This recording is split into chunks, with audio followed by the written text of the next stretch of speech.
How's it going there, fellow guitar players?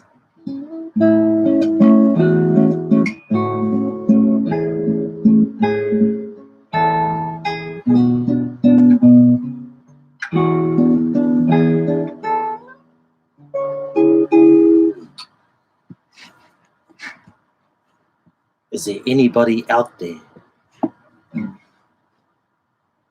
If anyone's out there, just leave us a bit of a message in the chat.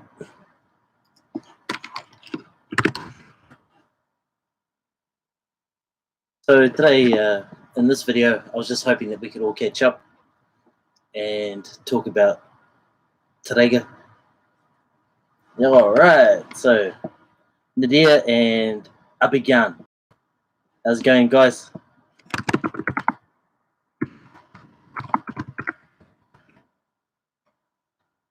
So just let me know, where is everybody from?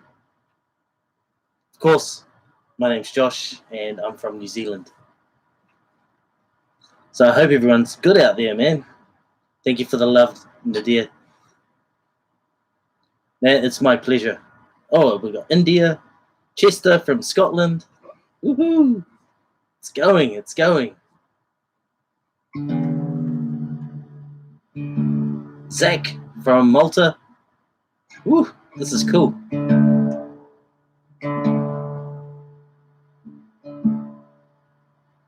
Abhigan, India. Aapke Sahe. Bao Phan, Vietnam. Awesome. I hope I can get to Vietnam one day.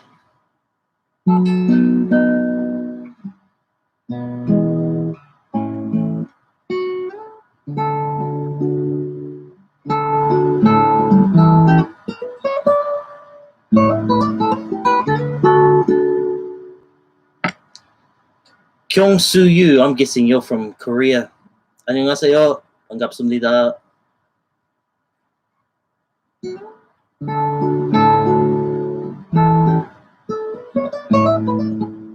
Anish, you're onto it, bro. This is Rosita.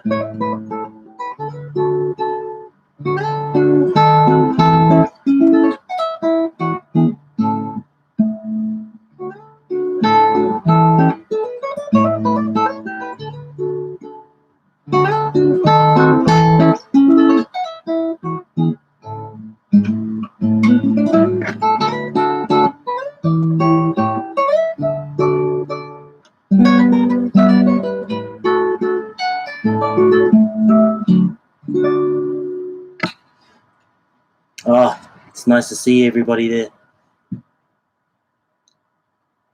Yeah, Kyung Suyu, I've got no excuse. My wife is from South Korea, bro. 우리 집사람은 한국 사람이에요.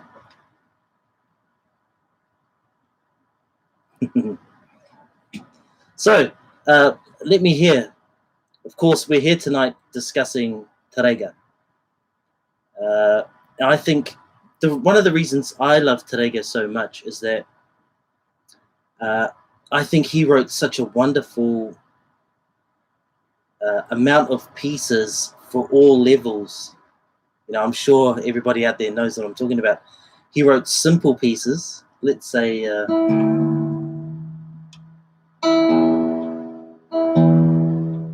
Suyu, yes, there.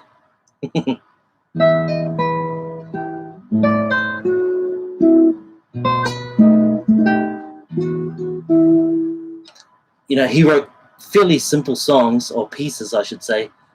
Stephen, Ireland. I've been to Ireland, bro. Well, I've been to Dublin, so I'm not sure which Ireland, but, you know, I don't want to get into politics. Not into that, man. I'm into guitar. But I have been to Dublin. I spent 3 days there in Dublin. I stayed on Christchurch Street, and I was performing. I did some shows there with a wonderful musician called Hura Monahura. We were there for the Kaleidoscope Festival. Scotland, I've also been to Scotland, Chester. Been to Paisley, out to the William Wallace Memorial. Stayed in Edinburgh. And I personally think Scotland has the best bacon. for the world. Scotland, thank you for your bacon. Yeah, Anish. Yeah, so guys, everybody out there, let me know. Why do you guys like Tarrega so much? Yeah, that's what I'd like to know. What is it about Tarrega that you like so much? And your favorite pieces? Oh, so you could have already been to New Zealand, eh? 3 months. I hope you liked it, man.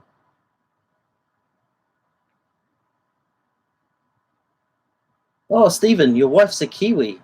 Awesome, man. Oh, so I'm guessing, are you guys in Ireland or are you in New Zealand or somewhere else?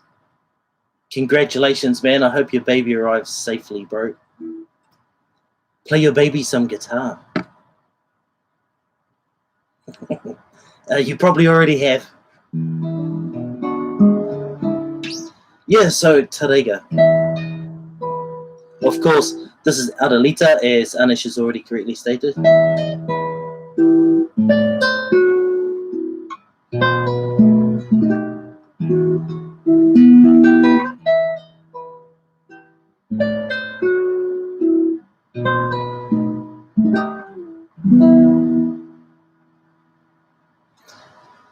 Yeah, Chester, I agree, man. I think that's why people love him so much, eh?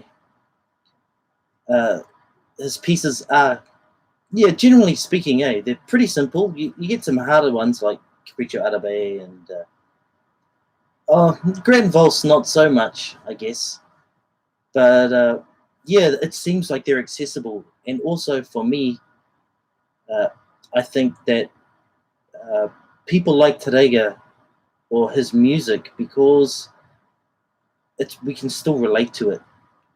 It almost sounds like it could be a pop song, like if somebody was singing it, it fits something that we're used to even in modern days. Like he has a very strong melody that you can whistle. All of his songs seem to have that. All of his pieces, sorry, seem to have that whistleability, I'll call it. Kiwi is my nickname. It's cool, bro. So, did you get around 3 months in New Zealand? I hope you liked it.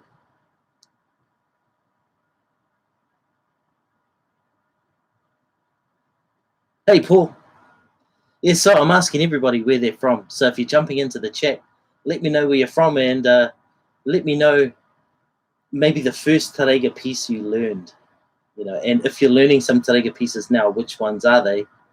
And if you're planning to learn a Tarrega song or piece, which one is it and why?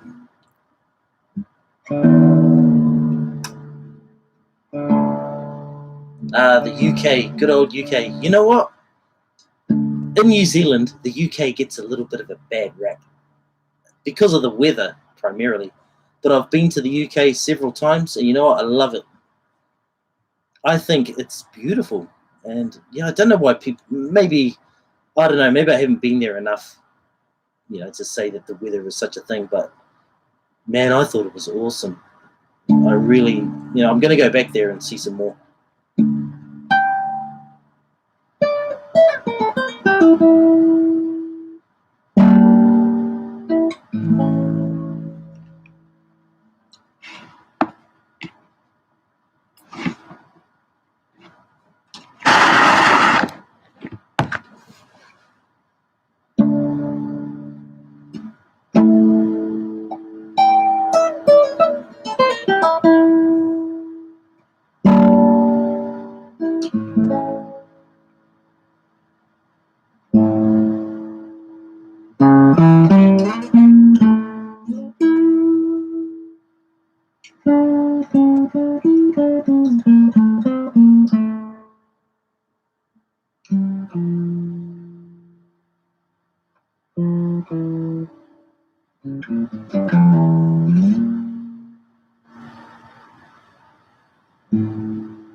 maybe you're right. Perhaps it is a rugby thing. Yeah, so this piece, Capriccio Árabe. Of course, most of you, I'm sure, probably all know that you tune the 6th string down to D. Now, if you haven't already checked it out, you all must check out the 2 videos that I did with Andrea De Vitis. Now, if you don't know who Andrea De Vitis is, in my mind, he's one of the preeminent classical guitar players on the scene in the world right now. Absolutely amazing guitarist, and I had the good fortune of having a lesson with him online. And he was, the way that the lesson went, I had to record myself performing a piece, and it was Capriccio Árabe, and I recorded myself playing it, and then I sent it to him to critique. And of course, he pointed out some amazing things in that piece. So I suggest that you guys go and check out my 2 videos of me playing Capriccio Árabe with, well, not really with, but playing it for Andrea De Vitis, and then he's critiquing me on it. If you want to learn some real pro ways of playing classical guitar, you guys need to see that. So anyway, he said that there was a part there, you know, here when it goes like this.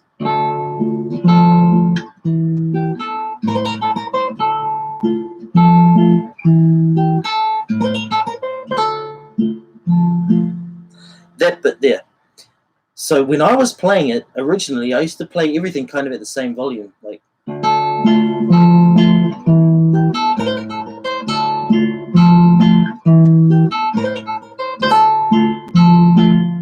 But Andre, when he had to listen to my video, he said, "Josh, you're playing the accompanying notes too loudly. The accompanying notes are these."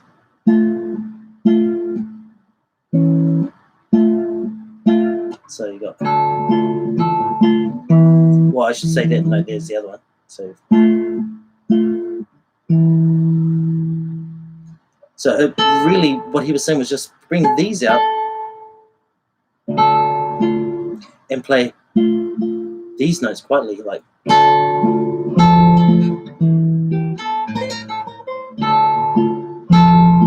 Rather than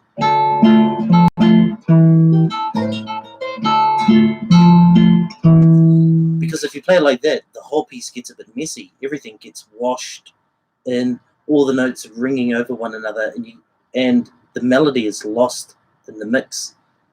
So if you play it the way he suggested, it sounds so different.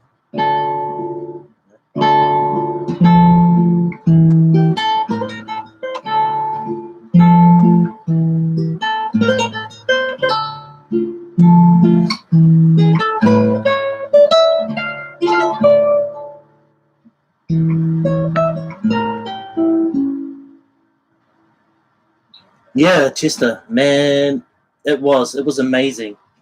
So make sure, guys, go and check out those videos, because I can't touch on it all here. It's better just to go there, and then you can take your time listening to Andre discuss the way that I played it, and then offer his advice. One other thing that he said was, play it like a cello.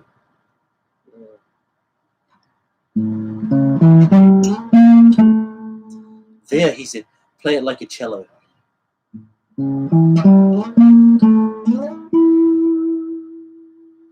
I thought that was a brilliant piece of advice. Before, I was just playing it like a guitar. But he said, if you think about it like it's a cello.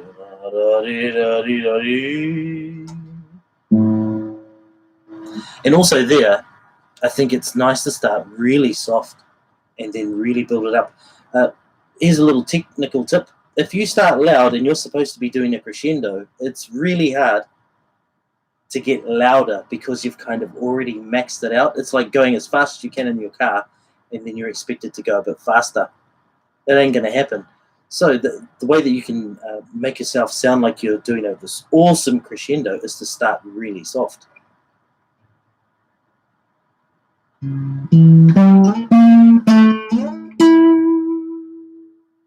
if I'd already started kind of forte or something at the beginning, I wouldn't have enough room left at the end of the passage to make it sound like I'd even gotten any louder, like this, you know.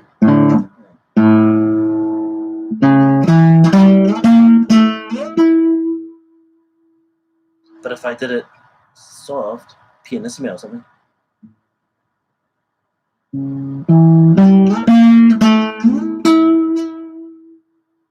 I've got so much more room to play with. So my advice there, if you're tackling Capriccio Arabe, for example, is to bear that in mind. Make it sound like a cello and start with a really pianissimo or pianissimissimo volume. That's almost imperceptible.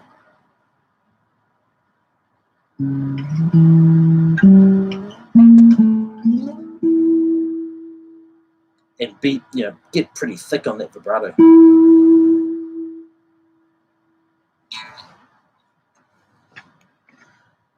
Media, where are you from, dude?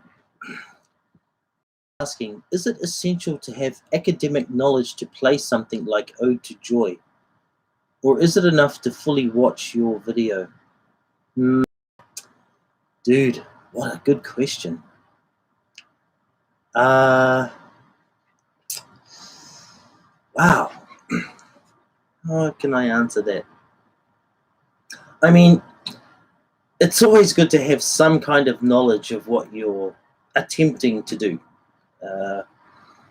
So, Ode to Joy.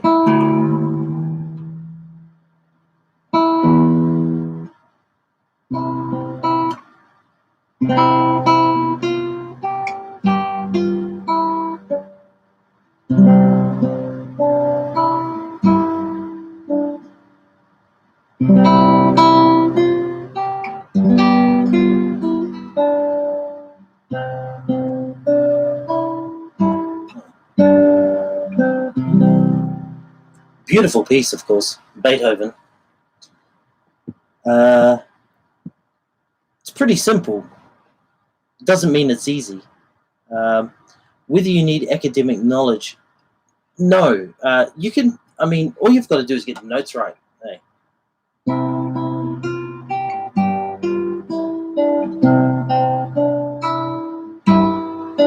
It's almost like saying, do you need academic knowledge to speak your own language? I'm not sure where you're from, Maria, but millions of people communicate, and they've never formally really studied their own language. Like if you ask me some technical questions about English or Maori, for example, my two main languages, I wouldn't be able to tell you, probably. And music is the same. Music is one of those things that, well, it's all by ear. Really, at the end of the day, it's all by ear. Yes, there is some academia. Like, if you're going to be playing Baroque music, then you should know how to do trills in the Baroque style, because if you're playing trills from the Romantic period or the Classical period, they don't really fit. They might sound cool to the uneducated ear, but to the critics and the people whose opinions matter, oh my God, he didn't play the correct ornamentation that belonged to such and such a period.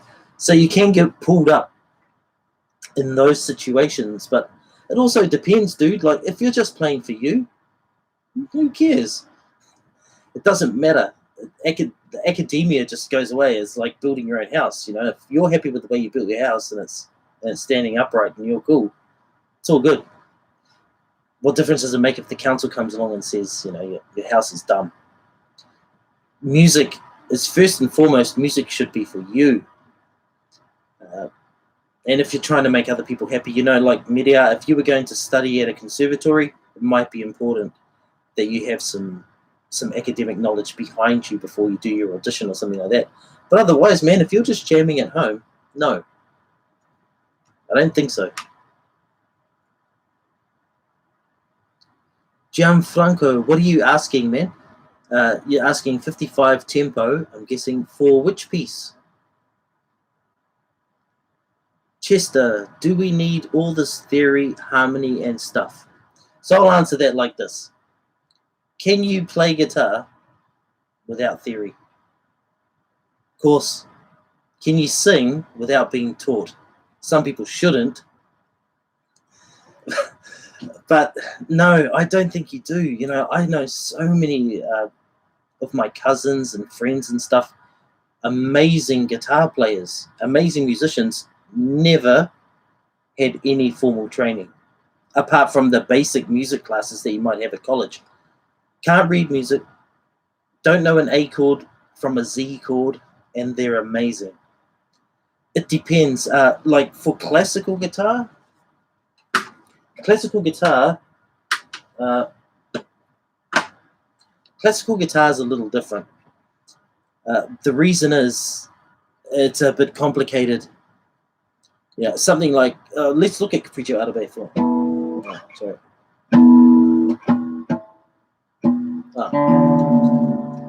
Forgot I tuned it back up.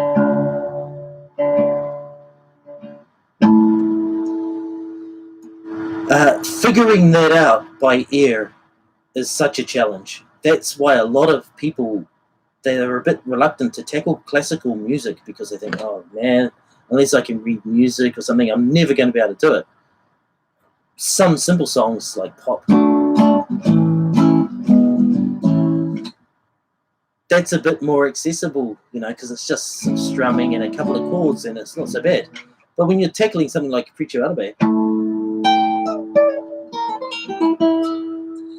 you know, even that could be way too much for someone, and like you're trying to listen to it by ear, and you're thinking, I don't even know where this is starting, you know. And then that's where music reading comes in, because you can just buy the piece of music. You know, oh, I want to learn Capriccio Arabe today. I want to learn Recuerdos de la Alhambra today. And you just buy the music and you just sit down and you read it and you're good to go. So if you're not reading music, if you can't read music, man, that whole thing is kind of locked off. And actually, that's one of the reasons I started this whole channel. I wanted to make the classic pieces from the classical guitar repertoire, you know, the ones we all love, accessible to everybody, even if you couldn't read music. And actually, I've got a cousin. His name's Andy, and he's a brilliant guitarist. And when we were kids, he was a brilliant player, but classic kind of, he wasn't playing it because he didn't quite get it. You know, he couldn't read music and learn it. And some of it was just a bit too much. And I ended up sitting down with him and teaching him note by note. So it's sitting there and I'd explain every single note to him. We were about 16 years old at the time. And he got it. And I realized then, I was like, oh, people can play this stuff. It's just the lack of music reading is why they can't do it. And I carried that right through to my adulthood and right through to today, right through to this video, which is why I teach everything note by note. You know, I've got a lot of critics that think, hassling, not really hassling me, but sort of, you know, they've got that attitude that, oh, if people can't read music, then they're not worthy of this music. That kind of attitude. And, you know, they're entitled to their own opinion, as I am, of my own opinion, and I don't share their view, which is why I put so much effort into these videos. And I just teach every single note, you know, one note at a time. La Maya de Goya, I have worked on that, Zach, and I'm sort of halfway through a transcription of it, Julian Bream's version. You know, that way, you know, I think he tunes both strings down there. And he's got the ding, ding, ding, ding, ding, ding, ding, ding. I love that, especially the last 15 bars or so. Ding, ding, ding, ding, ding, ding, ding, ding, ding, ding, ding, ding. I love that piece. I guarantee that piece, Maya de Goya, is going to end up on this channel. I guarantee it. Mark my words. Probably before the end of the year.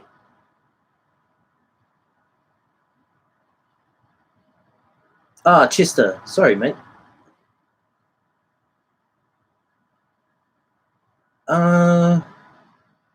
Do we need all theory, harmony, and stuff? Depends what you want to do, I guess.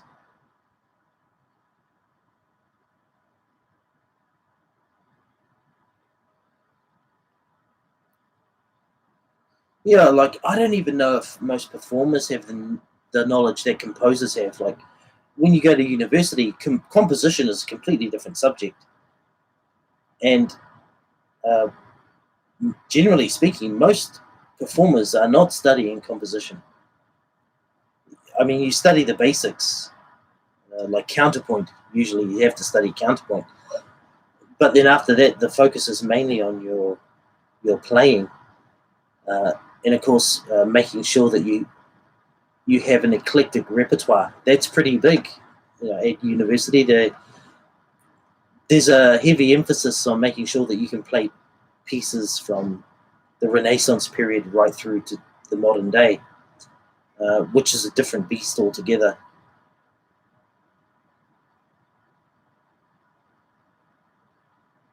Oh, Suyu, kamsahamnida, bro. Kamsahamnida. I'm still an amateur too, man. We to an extent we all are.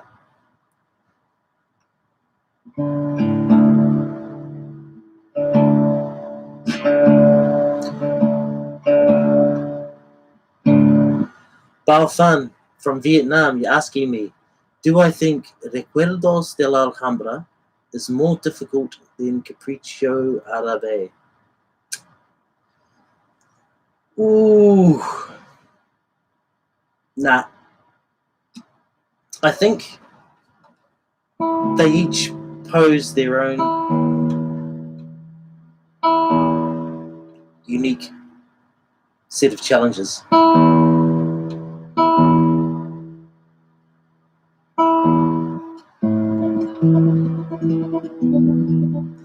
See, the thing with Recuerdos de la Alhambra, of course, it revolves around having a decent tremolo technique. My nails are a little bit rusty, but if you can get the tremolo technique down, you've got it. Pretty much. The chords aren't too hard. It's all.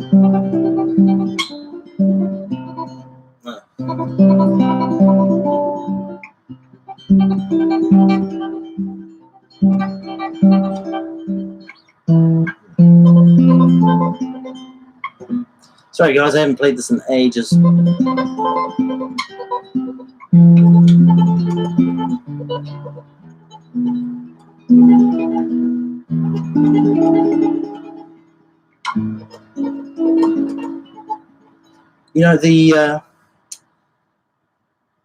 I don't think Recuerdos de la Alhambra is as challenging as Capriccio Árabe.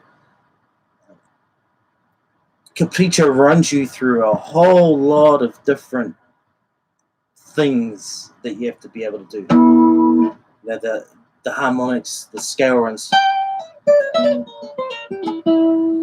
quick position shifts. There you're going from the 15th fret to the 5th, just like that.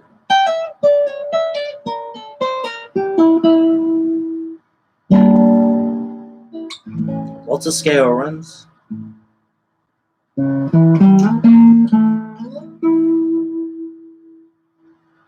And some kind of, for me anyway,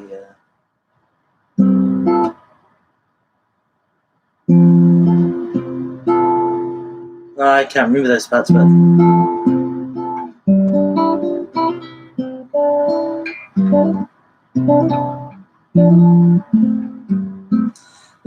there's some bits in there. The stretches kind of catch me out a wee bit from time to time. Whereas the Recuerdos de la Alhambra, for me anyway, as long as I've got my tremolo up, it's fine. It's not so much of an issue. So personally, I would say Capriccio Árabe is harder than Recuerdos de la Alhambra. But yeah, most people, of course, are struggling with the tremolo in that.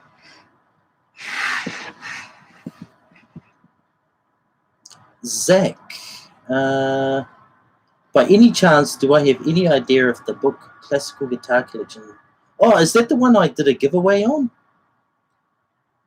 PDF form. I wouldn't know. Yeah, sadly, I don't know. That was quite some time ago, and I never actually heard back from the people that uh, reached out to me. Actually, they reached out to me on social media and asked if I could review that book. And they were a bit disorganized, man. And there were a few errors in the book itself, and I don't think they liked it when I pointed that out, and they never got back to me, man. I haven't heard from the lady that I was dealing with since. So whether or not it's in PDF form, I couldn't say, Zach.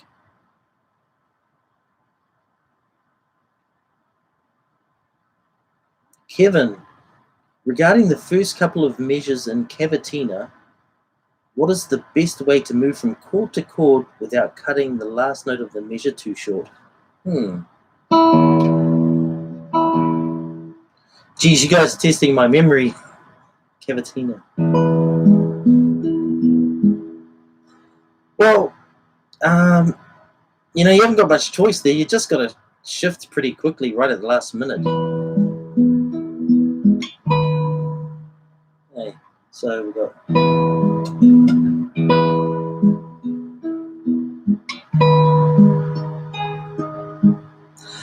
the truth of the matter is, those notes are kind of dying off anyway.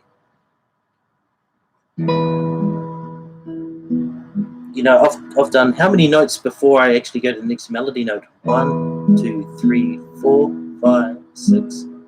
1, 2, and 3. And so I wouldn't worry about it too much, man. Of course, you don't want to do this. So just keep it going. Hold that.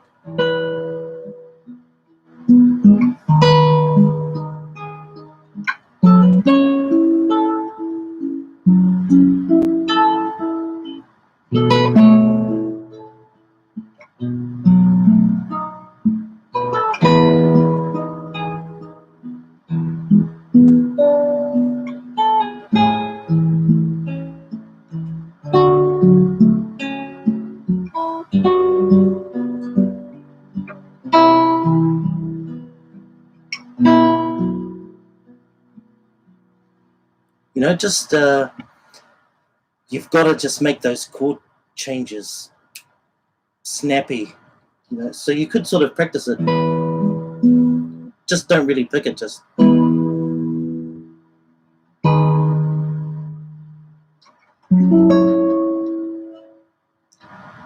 make sure you don't shift too quickly.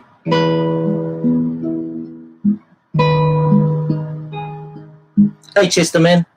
See ya.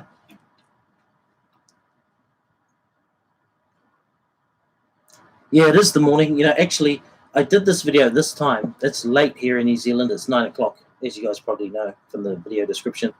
But I wanted to make sure that I did a video that was at a good time for people living in the general Europe area. The last couple of videos, or the previous 2 videos I did, was more about my time. I was comfortable in the afternoon, and it seems to work out well for people in the Americas. But I know there's a lot of people out there in Europe that will be keen. So that's why I'm here. I'm here for you guys. Next time, I think I'll try to make something for all the peeps in Brazil. Oh, Longshore, man, I remember your comments, dude. All right, so this is about Tarrega. That's what this is about. So I'm going to bring it back, and let's talk about tremolo. So, Matteo Sbabo, I think the hardest thing is to get the thumb moving with the tremolo. How do you manage to do it? Well, the first thing, you need an agile thumb. So if your thumb's not moving around enough, it's not the tremolo that's causing it. So, Matteo, I hope you're listening. It's not this. That's not the problem. If your thumb is not moving quickly enough, it's your thumb. So you need to do some more exercises for your thumb. Do some scale work.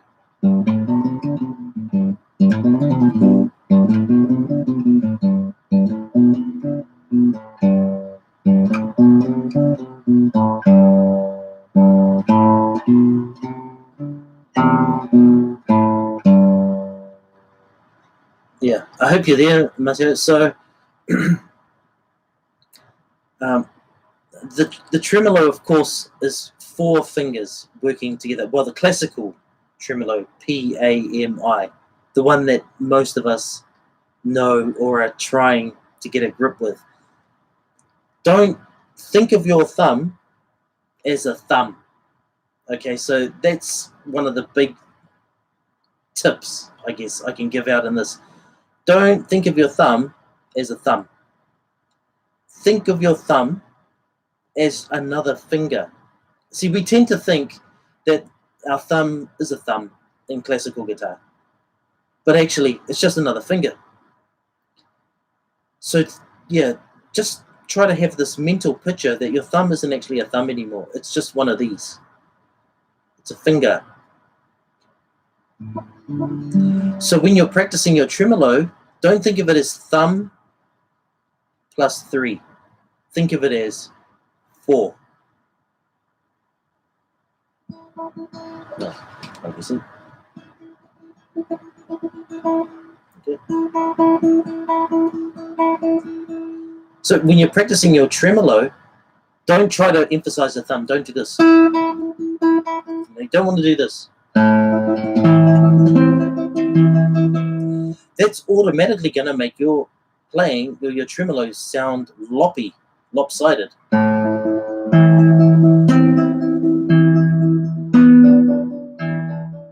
With Recuerdos de la Alhambra, often we think we've got to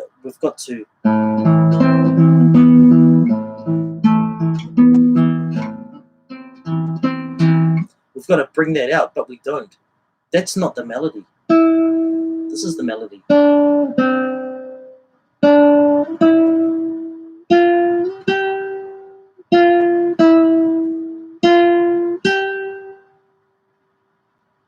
Okay? So think of it as 4 fingers. Not thumb and 3. 1, 2, 3, 4, 1, 2, 3, 4, 1, 2, 3, 4, 1, 2, 3, 4, 1, 2, 3, 4, 1, 2, 3, 4, 1, 2, 3, 4.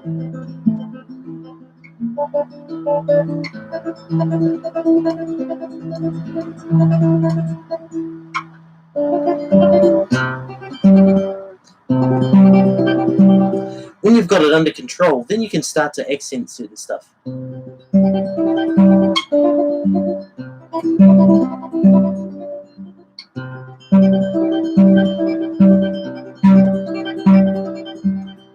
Also, don't think of your thumb as this big heavy thing. Just think of it as being light, like a feather, like you don't even feel it.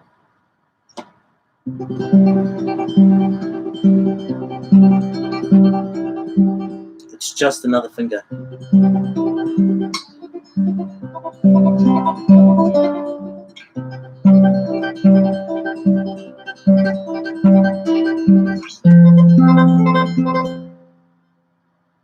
Okay, I hope that helps, guys. Anish, are you? What's difficult, dude? Recuerdos de la Alhambra. It has its moments. It has its moments. So something I do try to tell people: break it down. So you can do your left hand, and then do your right hand. Think about it like this. Essentially, in the right hand, this is all that is involved in the Recuerdos de la Alhambra. It's just this. Sorry. It's just this.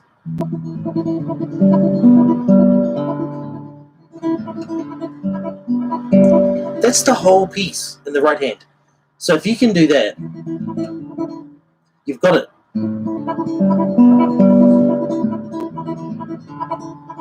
Right? So you can just do open strings.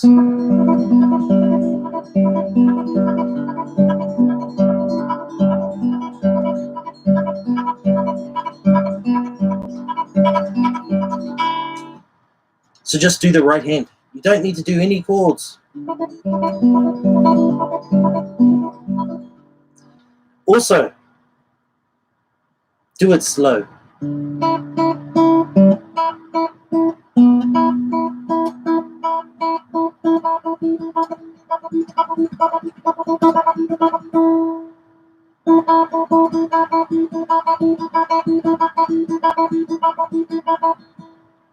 Okay, so that's the right hand. If you can do that, you don't have to worry about the right hand anymore. And then it comes down to the left hand. So for the left hand, don't pick anything. Keep your right hand away. And just go through the chords.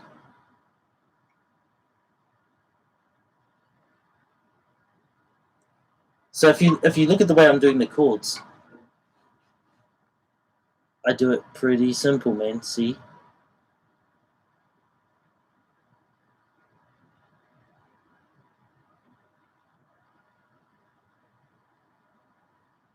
Oh, so I think I go there actually.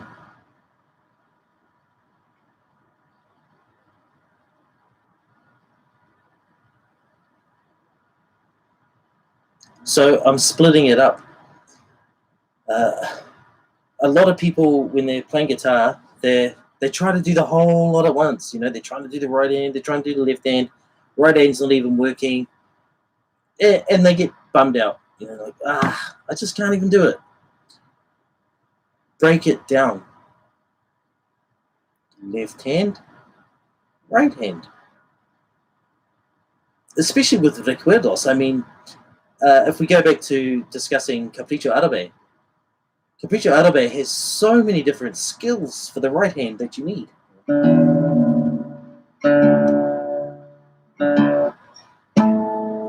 Yeah, even there, you've got to be picking down here to get that to ring.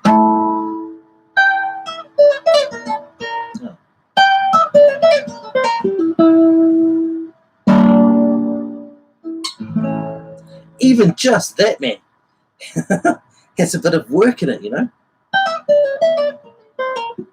Oh, sorry.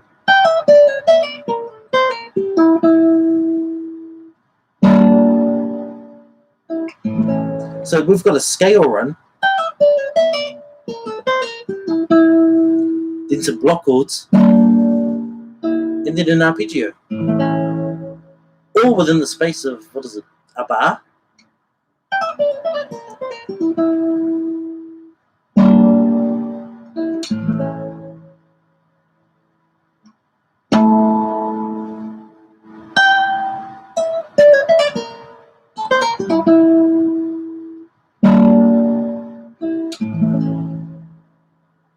And then even apoyando in the thumb.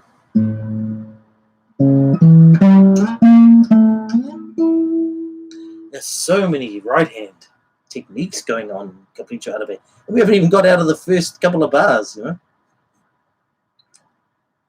know. Mateo, you're welcome, dude. Yeah, you're welcome. Oh, yeah. Hey, man, wrist strokes aren't going to work. No one, as far as I know, you can't do wrist stroke with tremolo.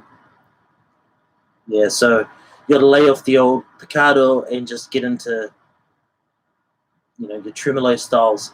Something interesting from the book Pumping Nylon, which I have an Amazon link to actually in the bottom of this video. Scott Tennant, amazing guitar player, Scott Tennant. Go and check him out. He's part of the LA Guitar Quartet.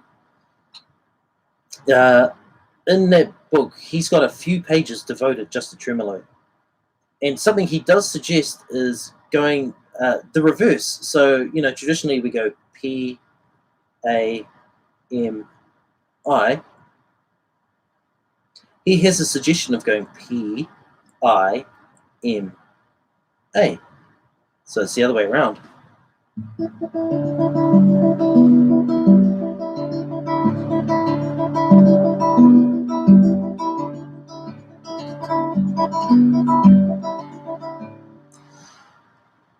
Dario, ciao a tutti.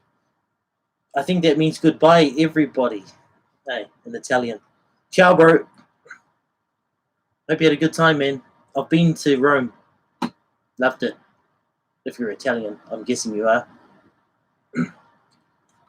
Bao Fan. Hi, Josh. Can you give me some advice about the fingernail, like length or shape? You know, funny you should ask that question, because that book I'm telling you about, Pumping Nylon by Scott Tennant, has a wonderful page about the length of your nails and the best way to shape your nails according to the type of nail that you have. So I'll just show you guys my fingers from there. So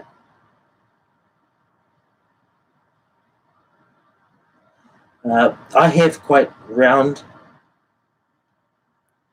nail shape, so like that. Some people it's really flat. Yeah, and so depending on the type of nail you have, you can shape them a bit differently. But the general rule is they shouldn't stick out too far from there. So if you're holding up, I don't have my nail file with me. Oh, I've got a guitar pick over here. So you can see the nail there. Oh, I don't know how well this is going, but see, my nails are way long at the moment. I've been a bit slack. Actually, the truth is I've worn out my nail files and I can't get another one. We're on lockdown. So my nails are starting to get like claws, but they should be level. So this actually should be about there. So at the moment, see, like that, I have to do this for the end of my nail to meet my fingertip, but it should be like that. And I also have them angled this way. Yeah.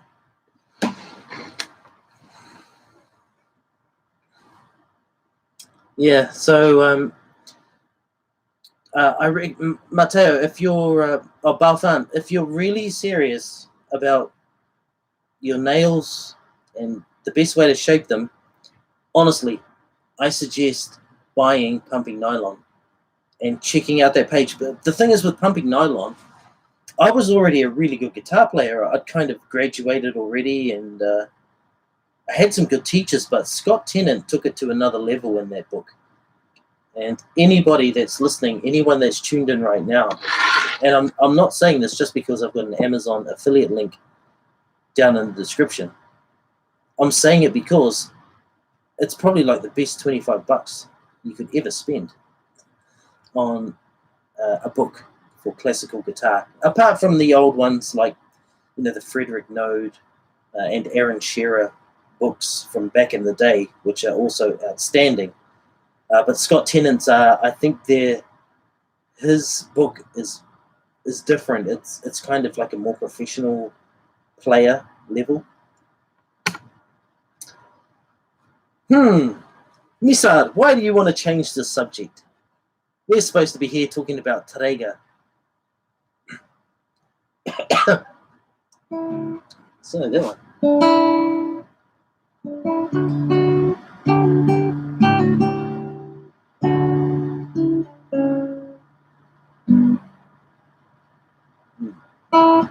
I can't even remember if I have to tune down for that.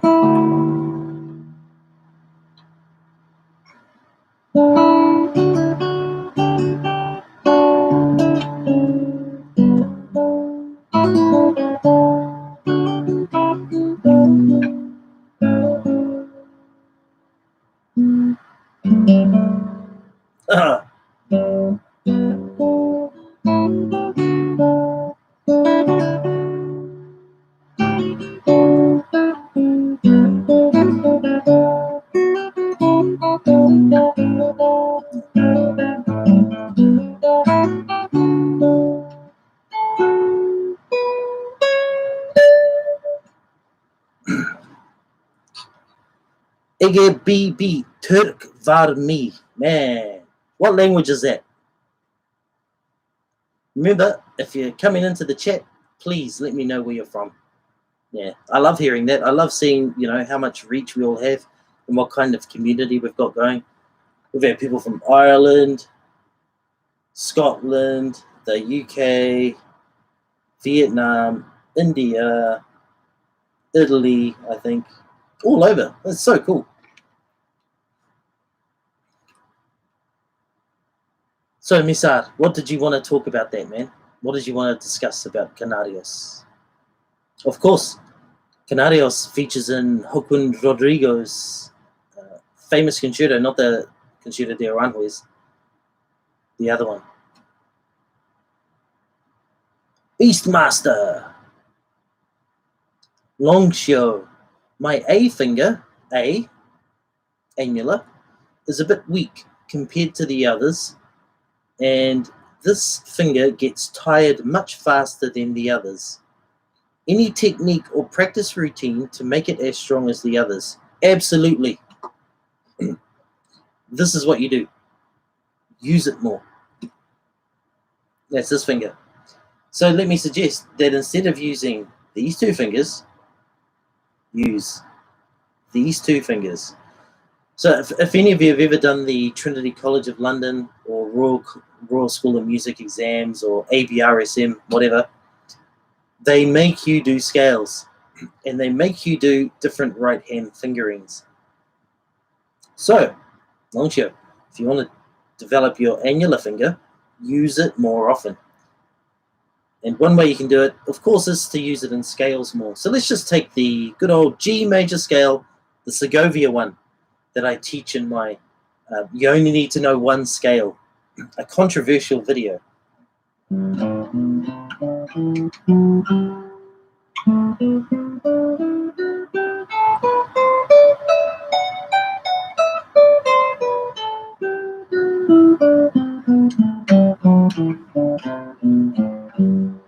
So I played that just with these two fingers, man. Just these two.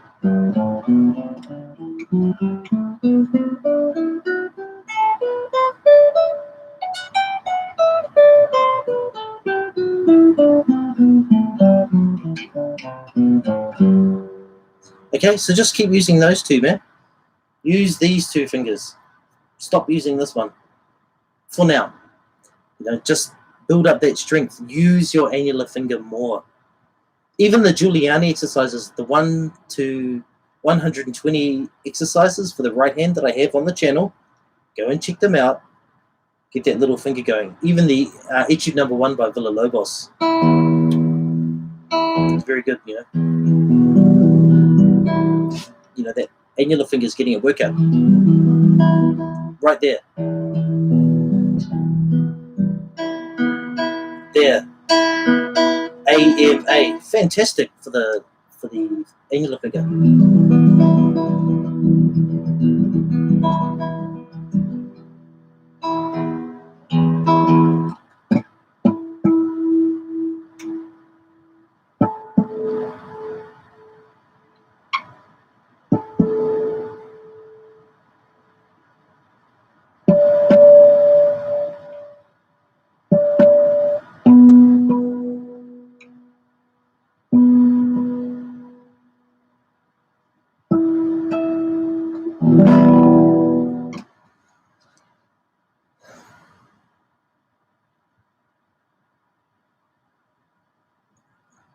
See, Beastmaster, I might have played Adelita if you'd said please.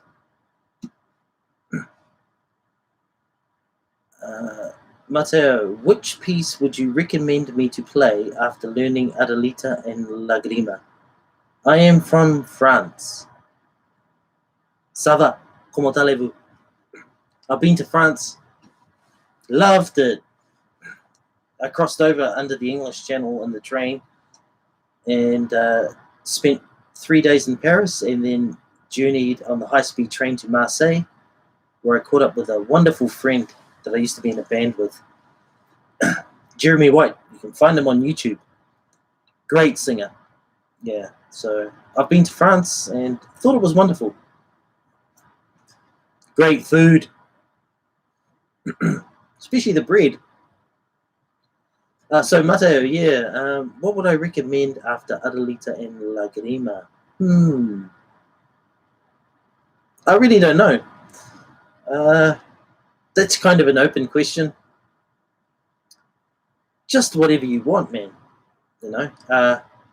I'm not this great guru guy that can sort of tell you which piece you should be learning at what time. Because, of course, I don't see you guys play, which is kind of sucky. But I'm great, man. Thank you. I'm great. Bien. Très bien. Très bien. Yeah, so I couldn't say, dude. I don't know. Maybe the Bahrain in E minor by Bach. Oh. That could be cool. Oh.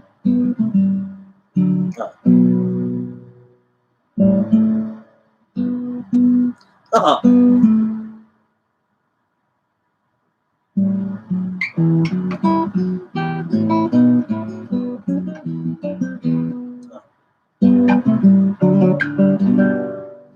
Yeah, that could be cool, man.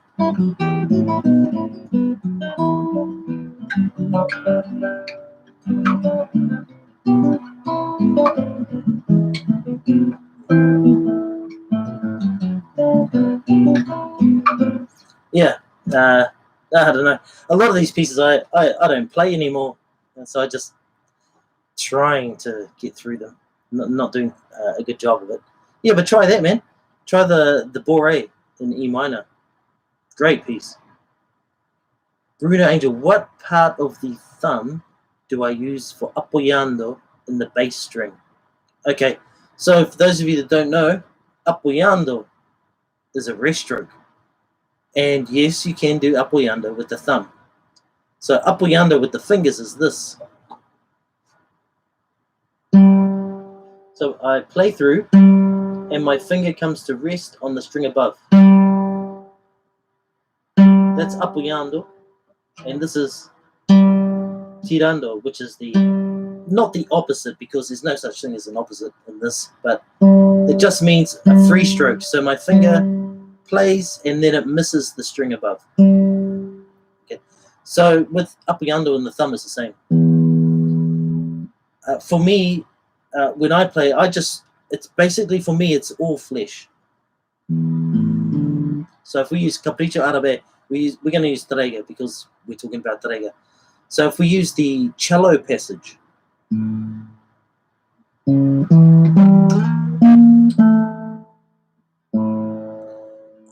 really using the flesh, no nail at all, actually.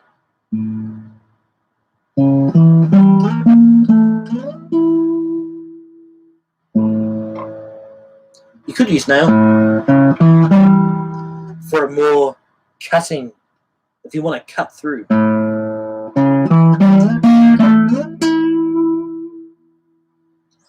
If you don't, then it's more of a rounder, fuller, fatter kind of tone.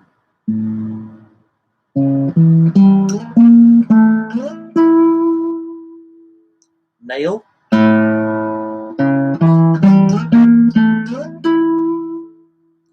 The nail is more like, you know.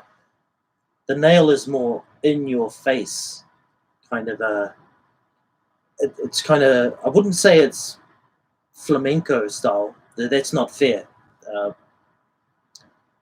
But it's more, yeah, it's kind of more through the mix. Like it's more, I wouldn't say trebly either. It's just more piercing, I guess. Whereas even the same with the fingers, if you use more flesh, it's rounder and kind of softer and more mellow. So it's really up to you how you want to do your up and under, how much thumb and how much nail. How much flesh and how much nail is in contact with the string. Rogerio from Portugal. How's it, man?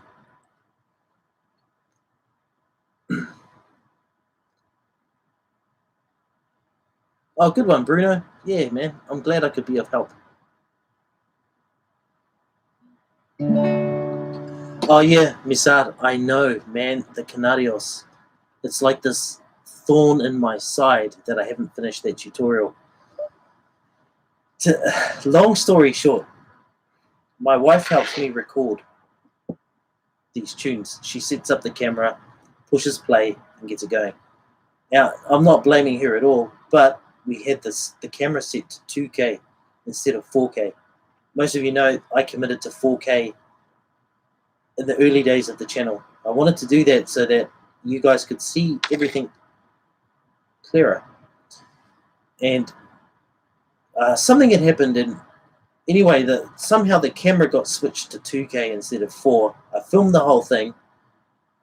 I had it all done. I had the second tutorial of Canarios finished. And then we found out it was in 2K. And I just threw my hands up in the air and I was like, nah, I can't. You know, there was part of me that wanted to just upload it and think to myself, yeah, you know, everyone will be cool. It's 2K. Even though almost all of my other videos are in 4K, they won't mind. But I just couldn't do it. Yeah. That's why there's no second tutorial for Canarios yet.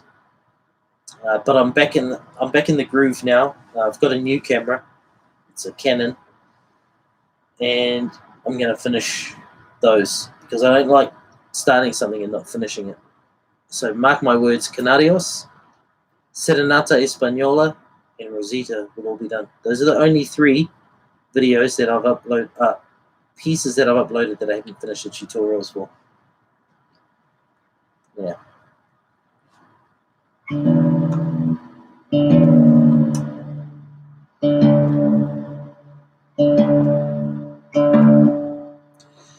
Ige, I don't know if I'm pronouncing your name right.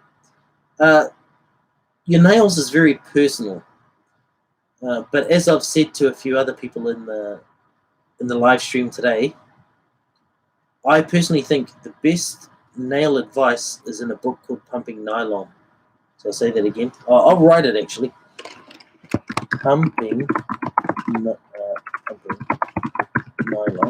by Scott Tennant.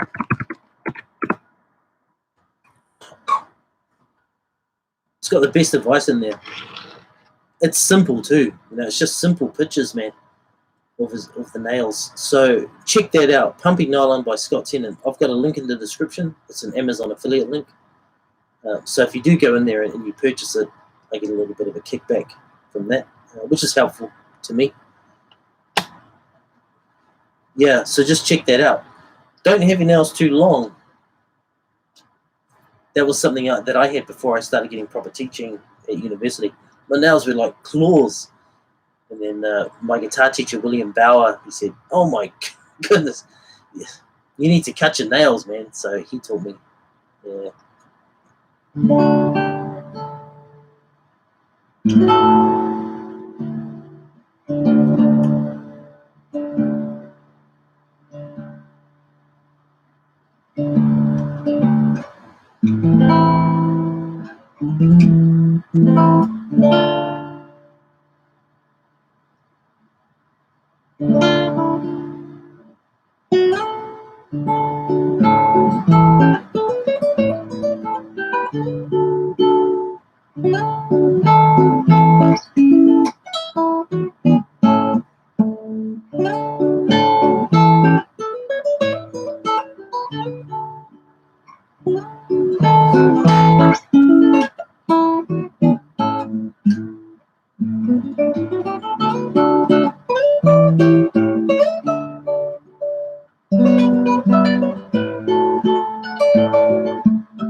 Hey, Serbia, no name.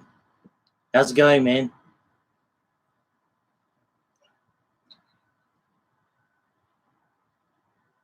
I'm glad to hear that you've learned a lot from me. Actually, while we're at it, this is about Tarrega. So please let me know in the chat. What piece have you learned? What Tarrega piece or pieces have you learned from me? That'll be cool. That'll give me some good feedback. And if you haven't learned any Tarrega pieces from me, what Tarrega pieces do you know? That'll be nice.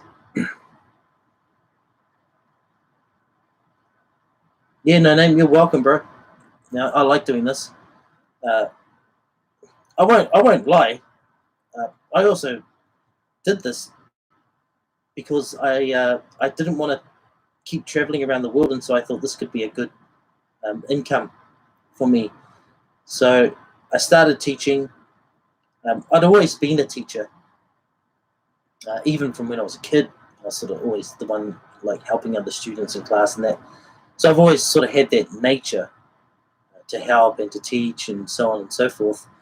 But yeah, I did need to create another income, and so I thought, oh man, I may as well do something I'm relatively decent at, which is teaching and playing the guitar. And that's how I got started. And I never really thought so many people would, jump in and sort of appreciate what I was doing. It's just been amazing. Even this chat, we've got 23 people in here from all over the world. We've got Serbia, Portugal at the moment. I don't know if anyone's from Vietnam still here, India. Man, it's amazing. Look at us. We're all chilling. I'm in New Zealand. You guys are all around the world. We're all here because of Tarrega and the guitar. Kasim, how do I say your name, bro? Kasim Fursus. Yeah, so everybody, let us know where you're from in the chat. It's cool. I personally love it. I love knowing where everybody's at. I've traveled to a lot of parts of the world, been pretty fortunate to do that. There's so many places I haven't been, but I have been to a lot, and I love it. Yeah. Well, Marios from Greece. Dude, Greece. What a country. Haven't been, man. I haven't been. I gotta go. Gotta go, man. Gotta go. Gotta go there. Tango Maria. Man, I'm always open to uploading Tarrega.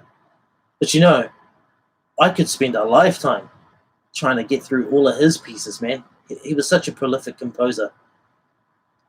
He wrote hundreds of tunes. What a guy. He just wrote hundreds. So for me to make tutorials, it'll be a lifetime undertaking. But I can consider that. Tango Maria. Oni, dude. My Instagram buddy. Hey, everybody, follow me on Instagram. NBN Guitar. Do it. Do it now. Varun Chifuncha. Man, there's some names in here. Whew. It's tough for me. I've got to try to pronounce them. You are welcome, dude. Oh, the up theme. Jeez. The up theme. What a beautiful, beautiful song. Da-da-da-da. Da-da-da-da. Da-da-da-da. Da-dun-dun. Da-dun-dun. Da-da-da-da. Da-da-da-da. Da-da-da-da. Absolutely beautiful, eh? And what a tearjerker movie. I'm a tough dude, but watching that movie, especially the intro, when that lady, his wife is getting older and then she can't walk up the hill and then she dies. Man. Woo! I think I had to hide my tears from my wife that was sitting beside me. She would have laughed. Hey, Sydney, Australia, mate. Robert. Dude, I remember your name, man. Robert Satu. I'm sure we've had a few chats. Varun, okay, you're from India, dude. Kevin Malloy, Ireland. Please don't beat us in the rugby. Same with you, Aussie. Oh, we've got a couple of chaps. Nathan, Aussie, cool. I want to play cool but easy piece. Can you suggest me a track? I play Waltz, Bartolome, Catalio, and Leon. You play Asturias? Dude, you must be a legend. I don't know why you're asking me for advice. If you're playing Asturias, you don't need any advice from me.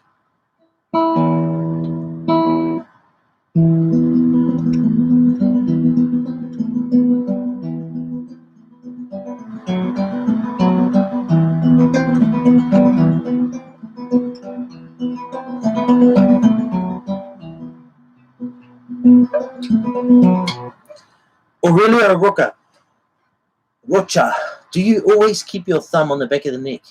No, not when I'm playing electric.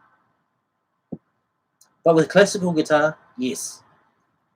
And the reason is because a classical guitar, you got to do some huge stretches. I mean, I know an electric guitar sometimes you have to as well, but in classical guitar, yeah, I keep my thumb at the back.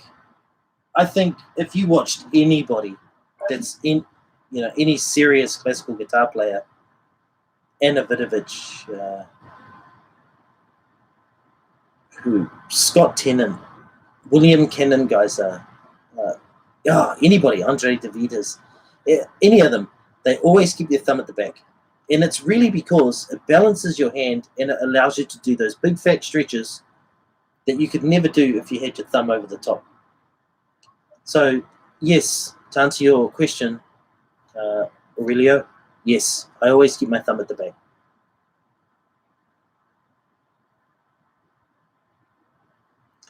Yeah, I understand you, man. Like, it might feel wrong, but it's just adapting. You just have to take some time, let your hand understand why the thumb needs to be at the back, and it'll get easier. Abdullah Ubaidi.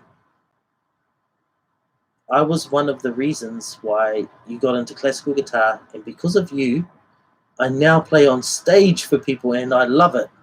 Dude, are you for real? Abdullah, man, now that's a story and a half. You're playing on stage for many people, and they love it. Man, send me a link to your YouTube channel. Please.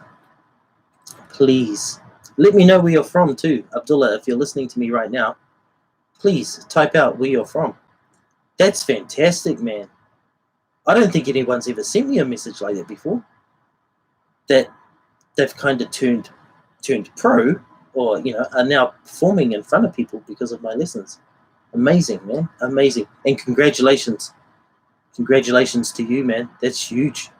It takes heaps of courage to get up and sing in pubs and perform. Or sing in front of people. Incredible.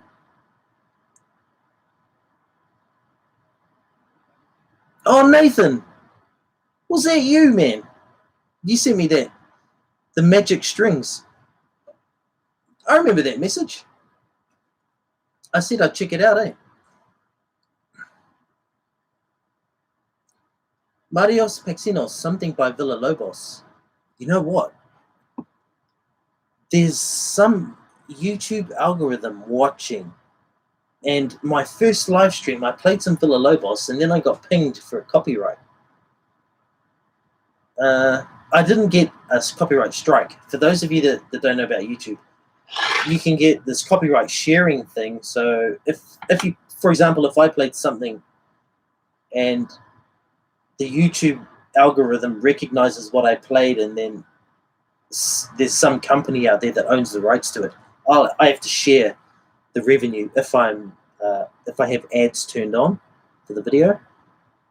And that happened in my first live stream. I played something and it got pulled up. Yeah, doesn't really bother me. So yeah, man, I'll play some Villalobos.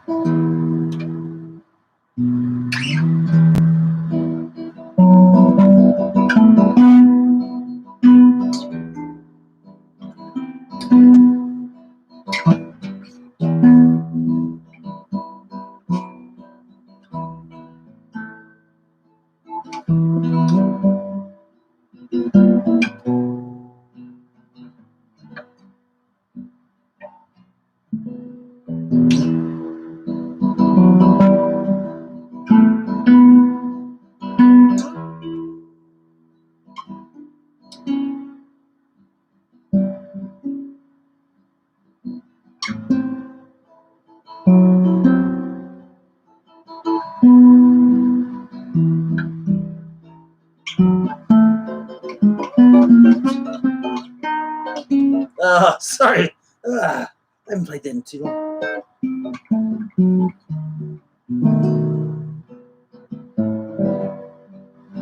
I must revise it.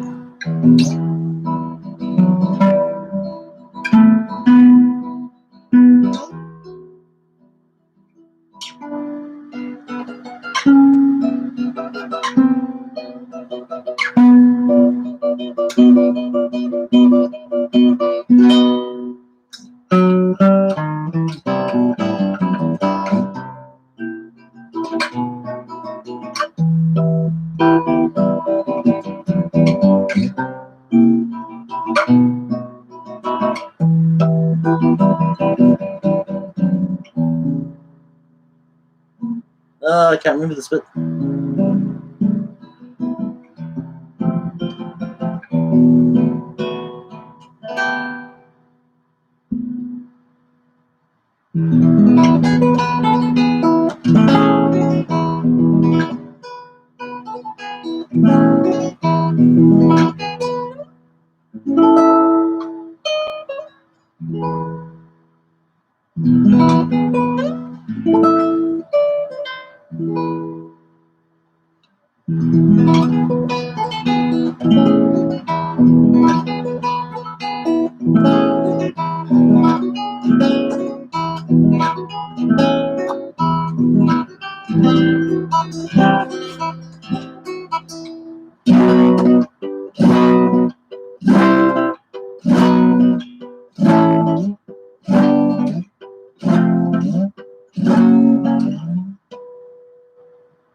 I'll just stop it there.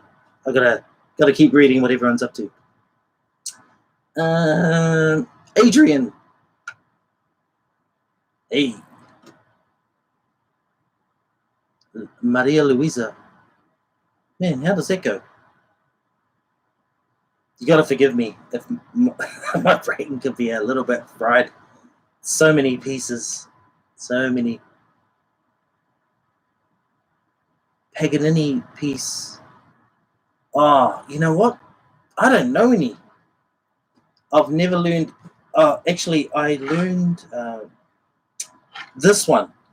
It was actually a duet between Paganini and Luigi Lignani.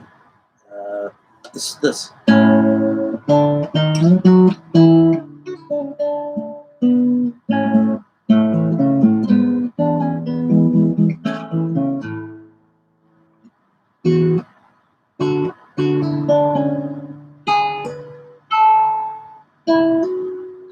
I can't even remember it.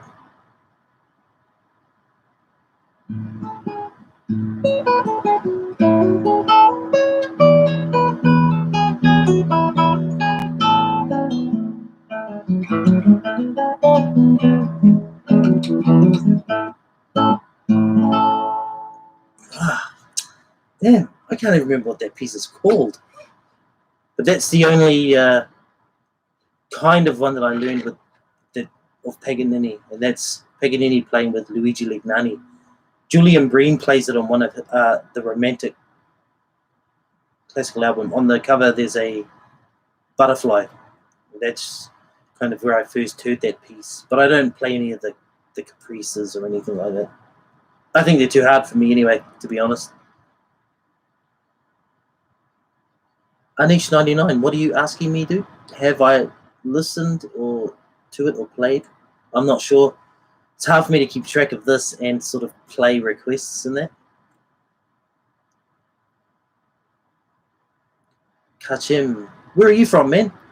Your two favorite classical pieces are Canon and D. Man, don't we all love that? I used to play that at weddings here in New Zealand ages ago. I haven't played at a wedding for a long time, but Canon and D, or Pachelbel's Canon, as it's otherwise known, is definitely, well, in the Western world. I don't know how it is in other countries, say in the Middle East or like South America or something like that. But definitely in New Zealand, Australia, America, and that Pachelbel's Canon D, probably in Europe as well. It's pretty popular at weddings. And pieces of it.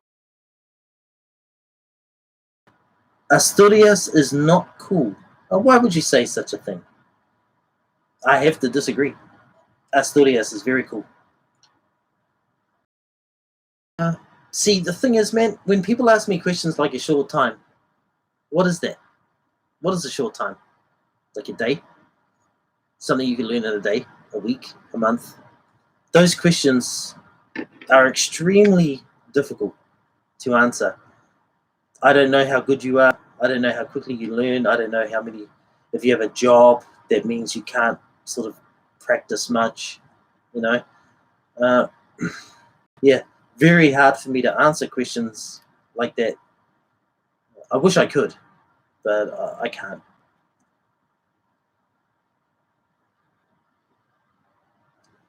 The piece I just played was...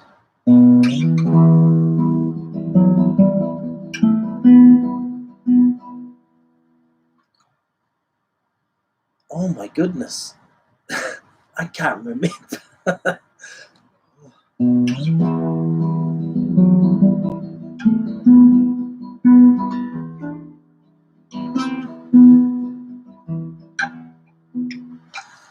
Oh, maybe someone there can help me. What is the name of that Villa Lobos piece? Oh, Prelude. That's it. Prelude number 1. Marios, thank you, dude. Save me. Well, no, I'm already humiliated because I can't delete this. Funny. Thanks for all the likes on the video too, guys. And if you want to help me out, share this video around. That'll be amazing if you could do that. Jacob, you really enjoyed my Tarrega lesson. Oh, the one I just uploaded. God, what a piece, hey. You know what? I only just learned it. Oh, well, going back to Ege. I don't know if I'm pronouncing your name right, bro. Ege B. I learned...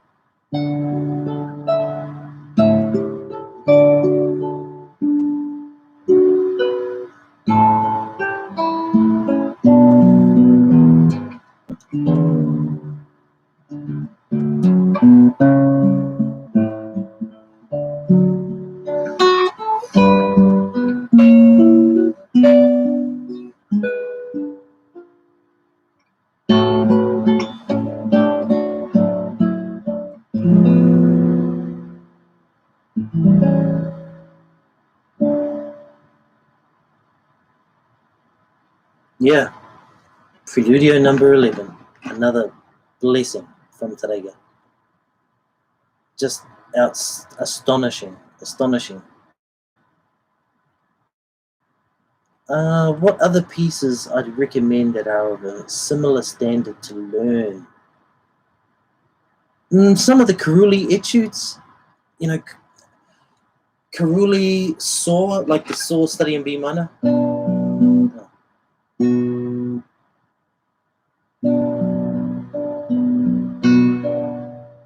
Oh.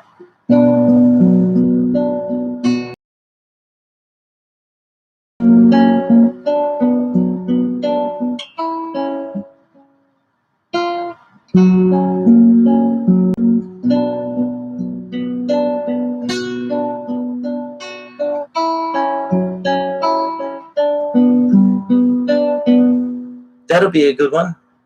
Who was asking me about it? Jacob, yeah. Try that. The Study in B Minor by Fernando Saw. I have the lesson on YouTube. I did it ages ago. Probably haven't played that piece in 3 years. But I don't think I've played that piece since I uploaded it here on the channel. Now, I think I did that in 2016. But yeah, that'll be a good one, man. Try that one. Can I talk about Tarrega flamenco's influence on Miles Davis or cool jazz in general? I've been trying to learn some of Blue and Green, and I hear so much flamenco. Man, Drain Clerk, I've got to be honest with you, dude. I have no idea. Yeah, I'm sorry, man. I don't know about the influence Tarrega had on Miles Davis. I'm just amazed that there's even a connection there. Yeah. Wow, that's music, eh? Awesome. Yeah, sorry, man. I can't help you on that. I don't know about Miles Davis's influences. I'm not really a jazz dude. Yeah.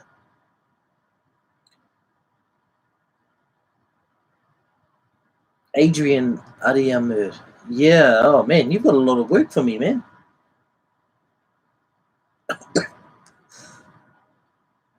It's Beethoven Melody of Love. Oh, yeah. Grand Valse, eh? Manos Manos. Sometime A minor with a lot of passion in it. Dude, check out the Mazurka Choros, bro. Manos Manos. Team, this one.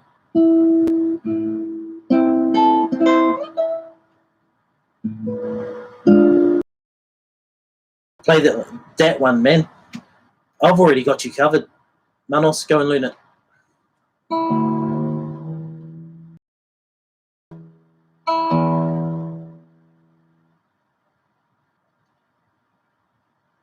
Sorry? Nah, man. No need to be sorry, dude.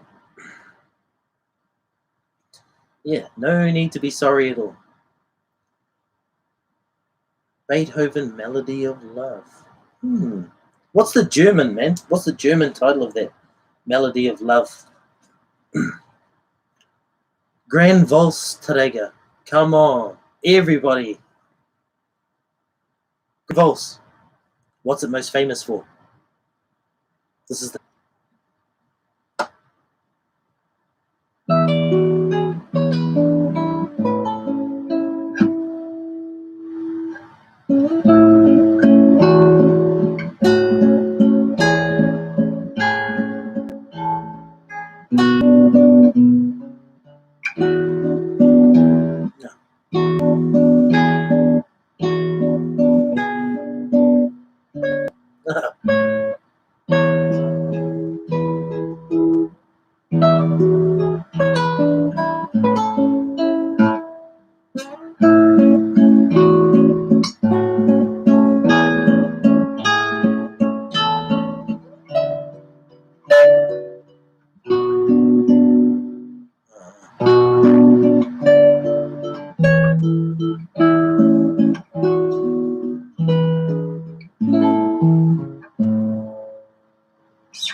That's the Grand Valse. Isn't it amazing? What a beautiful piece.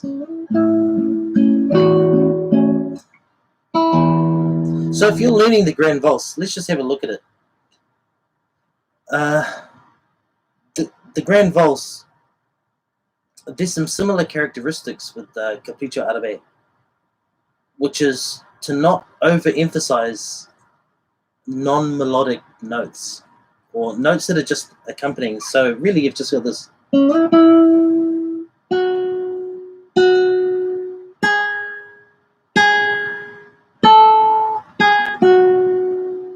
So what we don't really need to hear a lot of is this.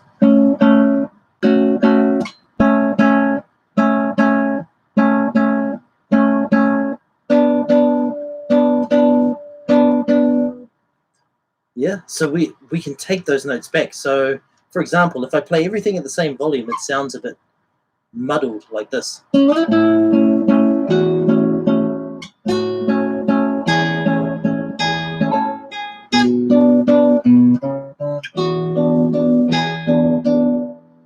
But if we shape it a little more, now I'll bring out that melody note and pull the other notes back like this.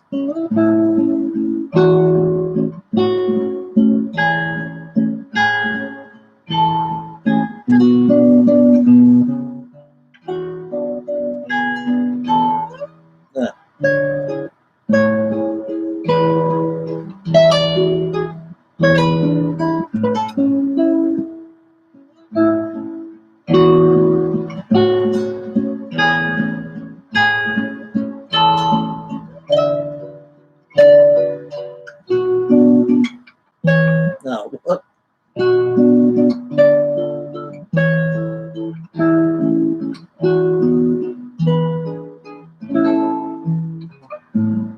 Yeah, so don't make those other notes too loud. Keep the boom boom boom boom notes a bit softer when you're playing Grand Valse. Roland Dien's only one piece.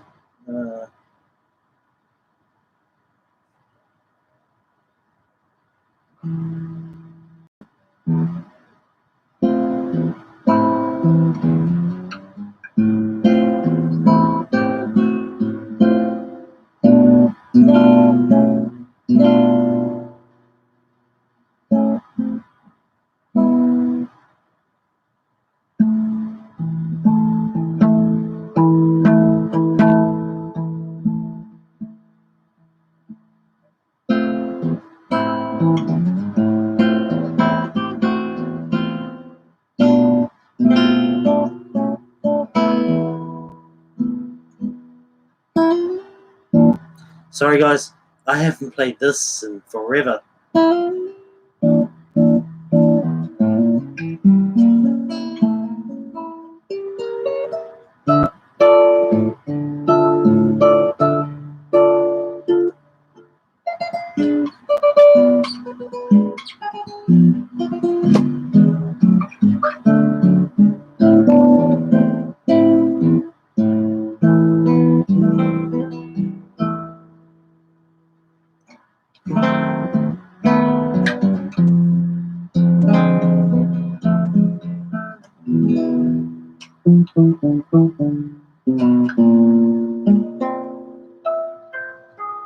Something like that.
It's been so long.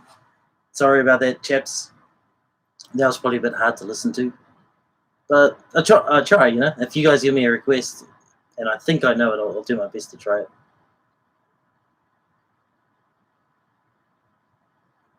The name of that piece that I just did is Tango in Sky by French composer Roland Diens. He just passed away, sadly, about 2 or 3 years ago, I think.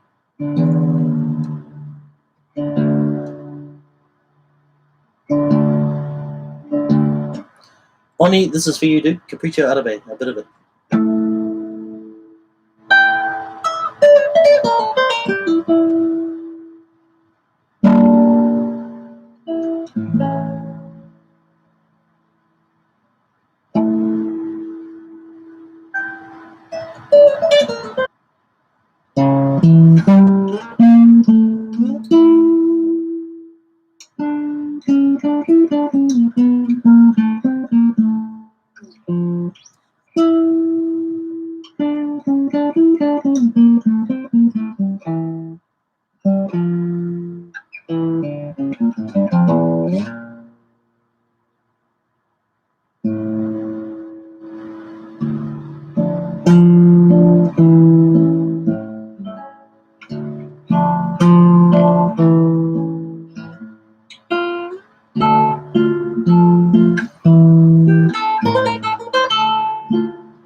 Man, I can't remember.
Sorry, man.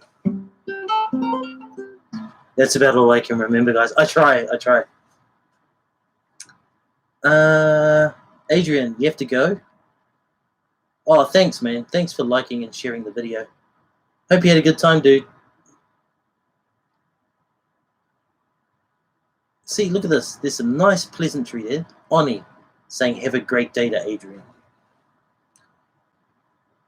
Oh, Andre Gonzalez. Wow. What a player. What a player she is. Very easy on the eye, too. Jaspreet Singh. Jaspreet. Dude, are you the famous Jaspreet that teaches people how to invest in real estate? I remember watching this guy, Jaspreet Singh, on YouTube. He was teaching people about money, you know. And he was cool. I think it was in America, and he was buying real estate and getting.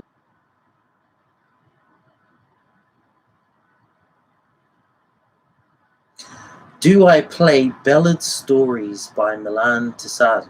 No, I don't, man. I haven't heard. I haven't heard those pieces or that composer. Ege, why do I always chord the sixth wire? I'm guessing you're asking me a question, but I'm tuning it because Capriccio Árabe, for example, this string has to go down a tone to D.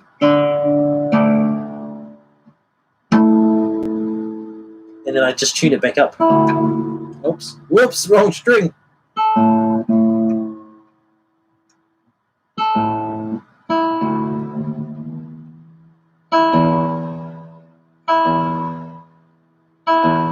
Yeah, so that's why I'm sort of mucking around with that sixth string a lot. Yeah, Anish, Andre Gonzalez, she is a beast. Have you heard her playing Serenata Española? Woo! Amazing. That's this one.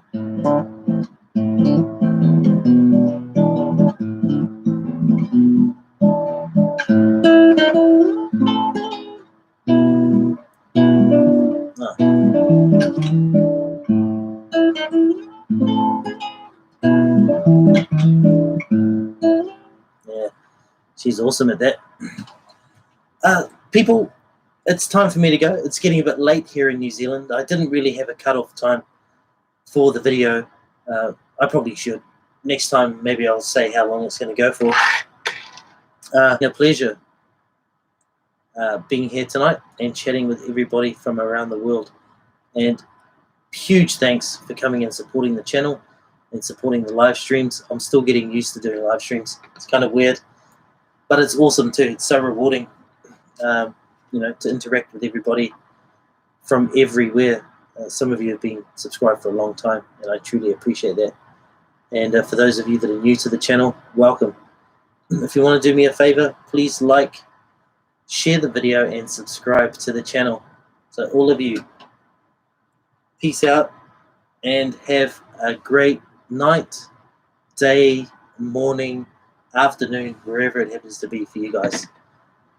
Thank you, and stay tuned, dudes.